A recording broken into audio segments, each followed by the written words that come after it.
Now, your Storm Track forecast first, sponsored by Kansas 811.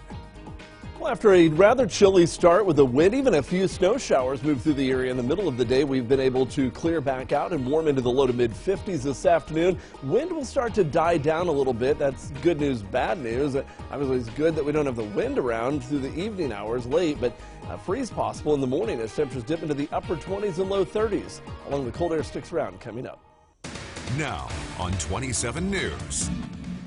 Legal action could soon be coming for a controversial redistricting map passed by the Kansas legislature. What both sides are saying about the move. And the Shawnee County Sheriff's Office celebrating 911 dispatchers, what they are doing to recognize their hard work. Plus, it's now time to reserve your tickets to win this year's St. Jude Dream Home. We have a live phone bank for you to call and get yours. Thanks for joining us tonight. I'm Mackenzie Davis. Now, David George will be joining us later in the newscast. But first tonight, legal action could be coming for a controversial redistricting map drawing new lines for the state board. The map splits parts of Wyandotte County, which some say could lead to a more conservative state board. The state Senate voted to approve the map earlier this year. Now, some Democrats and Republicans clashed when it was brought to the floor. GOP leaders defended the map, but Democrats pushed back. By law, the Board of Education districts comprised of four Senate districts. When we talk about, the State Board of Education and quality representation, there certainly is. There were several other ways to approach that situation. Some board members say an outside group could sue if the maps are enacted. Police are investigating a shooting in Topeka that sent one woman to the hospital. It happened last night near 21st and Fairlawn in southwest Topeka. Now, Topeka police say when officers arrived, they found a woman who was shot.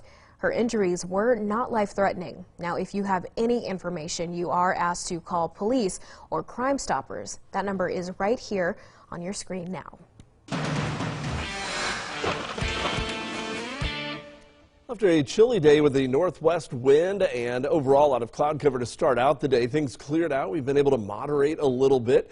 Fortunately, getting some sunshine to help warm us up for a little while. Kind of thin cloud cover still scattered about. But the overall trend is for clearing. The storm system's exiting away. Had a few midday snow showers, late morning, midday, and that pushed on to the east. Now we're looking at temperatures that have been able to rebound back to 50 at Holton and Hiawatha, 50 at Blue Rapids, 55 for Junction City, as well as in Manhattan, and 53 for Emporia. The wind a little brisk out of the northwest between 15 and 25, but the wind will be letting up as we head through the next couple of hours. The winds will relax a little bit more, certainly nowhere near the level we had yesterday evening, and by the time we're into the late evening, the winds will be nearly calm. So we're looking at pretty quiet conditions. Now, the bad side of that is the air's dry. It's already cool out there, and temperatures will plummet once the sun goes down and the winds die down. And so we do have a freeze warning for all of our northern, western, and central areas, and only the southeastern areas will maybe stay near or slightly above freezing, but still a frost advisory for late tonight into the morning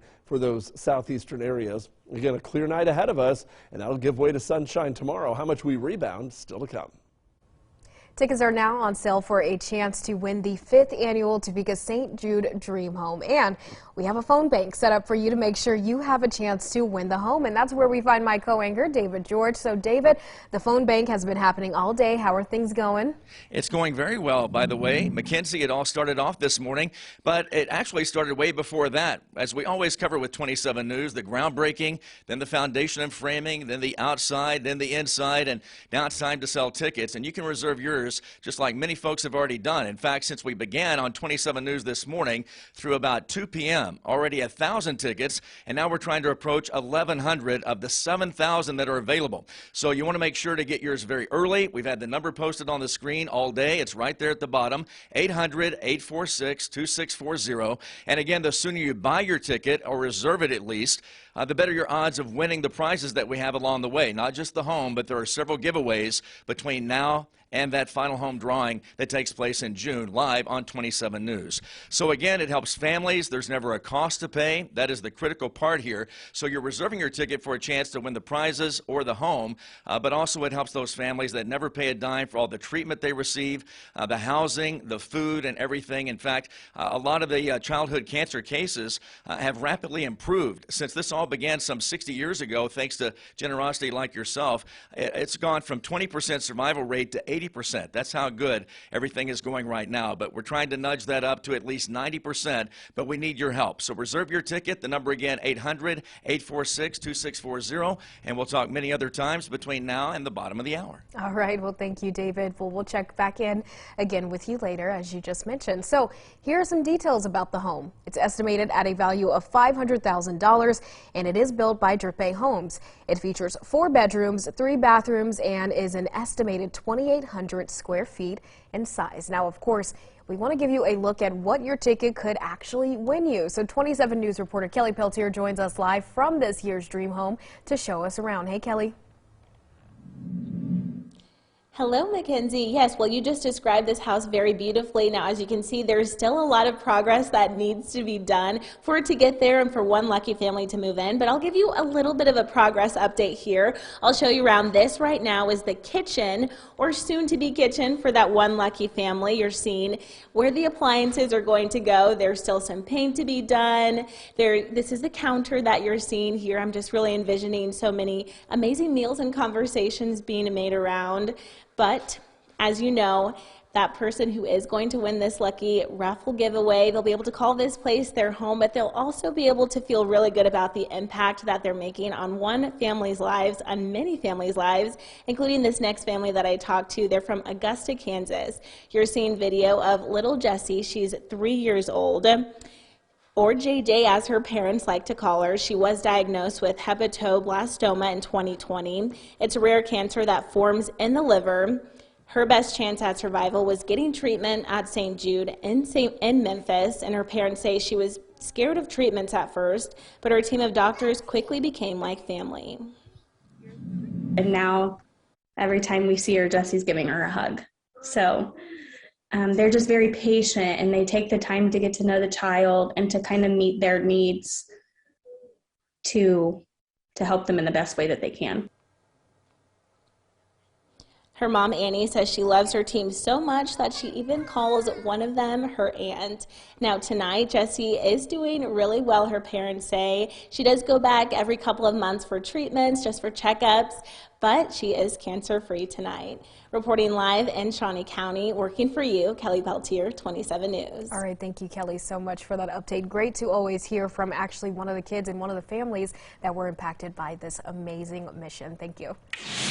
Well, new tonight, the Shawnee County Sheriff's Office is celebrating its dispatchers this week as part of a nationwide campaign. It's National Public Safety Telecommunications Week. Now, it's a time to honor the workers answering all 911 calls. The Sheriff's Office is providing a meal for each dispatcher shift and having events throughout the week to make it fun for their first responders. They're your first people that you're going to talk to when the bad things are happening in your life. For me as an officer, they're my lifeline. They're some extraordinary people. You know, this job is definitely not for everybody, and the ones that are in there, they do it, and they do it well. The Sheriff's Office says they are hiring dispatchers now. The only requirements are a high school diploma or GED, as well as being able to type 35 words per minute. With coronavirus cases down and events coming back, you might be keeping an eye out for good deals on tickets. That's the case for many people right now. Excited to get back to sports, concerts, shows, and all other types of entertainment. I'll take vacation time. I will get the tickets I need. I don't care. But while fans are excited about the resurgence of live events, oh, so are those pesky scammers. Be sure to join us tonight at 10 as we find out what kind of scams you should look out for, so a fun night doesn't turn into being out of a lot of money. Well, coming up, we'll sit down with the owner of Drippé Homes, the builder of the 2022 Topeka St. Jude Dream Home. So don't go far. We are back after this, and we'll check in again in our phone bank where they are taking calls for tickets right now. Again, that number is going to be on the bottom of your screen throughout the show. As we head later into the evening hours and the wind relaxes after the sun goes down, temperatures will continue to fall and get a little cold by the time we're into the late part of the night, down into the 30s after about 2 or 3 in the morning, and settling down into the upper 20s for a low with a freeze warning across the area tonight. Certainly take the time to cover up the plants that are more susceptible to a freeze for tonight into the morning tomorrow. But how much will rebound with sunshine tomorrow still to come.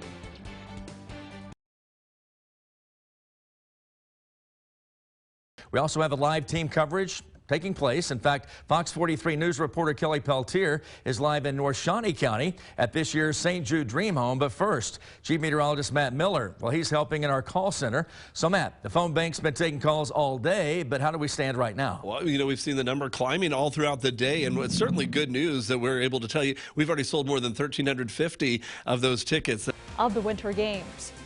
And speaking of winter, some in our viewing area waking up to snow on the ground, keeping crews busy clearing roads so you can be safe, getting where you need to go. And good evening and thank you so much for joining us here tonight. I'm Brooke Lunnington. That winter weather is where we start tonight. We've got the whole team in to bring you the latest. From an update on road conditions to how school districts are handling the end of the week. We start, though, with KSNT Storm Track Chief Meteorologist Matt Miller. So, Matt, what is in tonight's forecast? Well, with the snow on the ground, many areas are going to get really cold tonight, and just a little bit of a breeze will add to that with a wind chill expected to be on the low side for tonight as well. Woke up to snow. This may have been what you saw. This is what I saw waking up. This is video we shot between Lawrence and Topeka on I-70. No more than an inch of snow accumulated, though. So Storm Track Chief Meteorologist Matt Miller joins us now. So, Matt, are there any other storms bringing snow our way here in the next couple of days? No, I think this should be the last of it. Actually, this should be getting close to the end of the cold weather, too, which is certainly some good news. We're trying to start your day in the best possible way. Along with Ryan, I'm David. We venture over to Magic 107.7 to talk with Sean. It's What's the Buzz, and there's no telling what he's going to have for us. Well, we're talking food again because it's National Pretzel Day, and that's a good day of mine because I loved soft pretzels with salt. So hard pretzel, soft pretzel, salt, no salt. Man, you know. What do you like? Yeah, do you have a preference at all? I'm with Sean. Soft pretzels, salt, butter, the classic.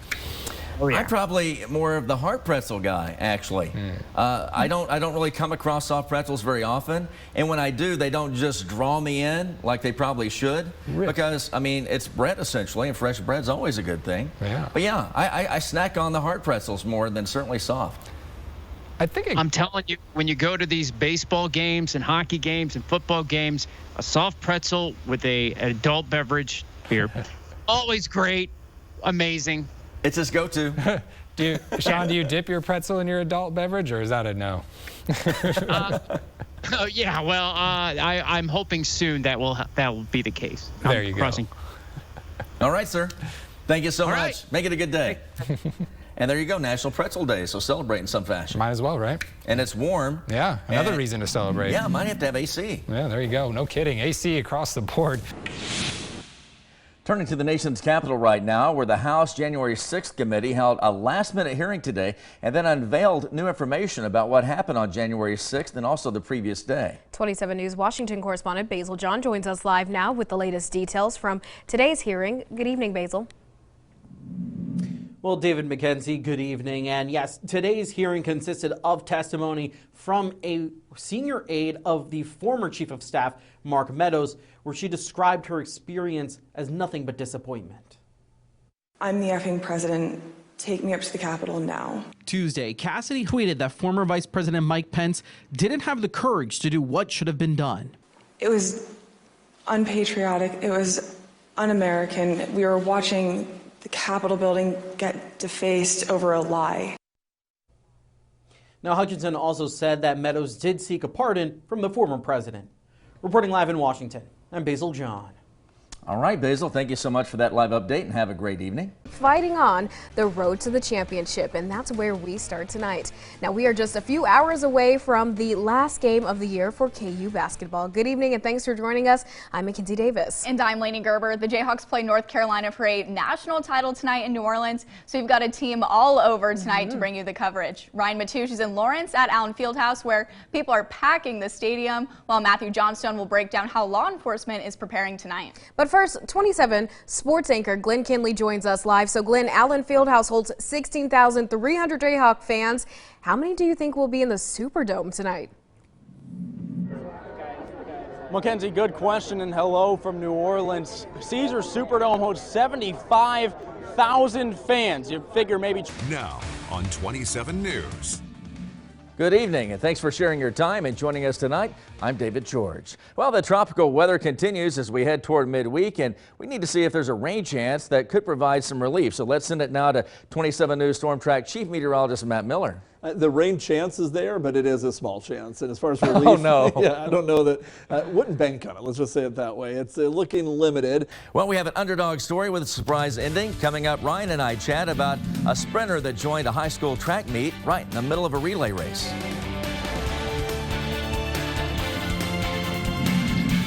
And if you're in a hurry this morning heading out the door, here's what you can expect. Warm and breezy conditions. Afternoon highs will be topping out in the upper 80s. Some spots seeing lower 90s. How long does the night temperatures stay around? I'll have the answer coming up. At 9 starts now.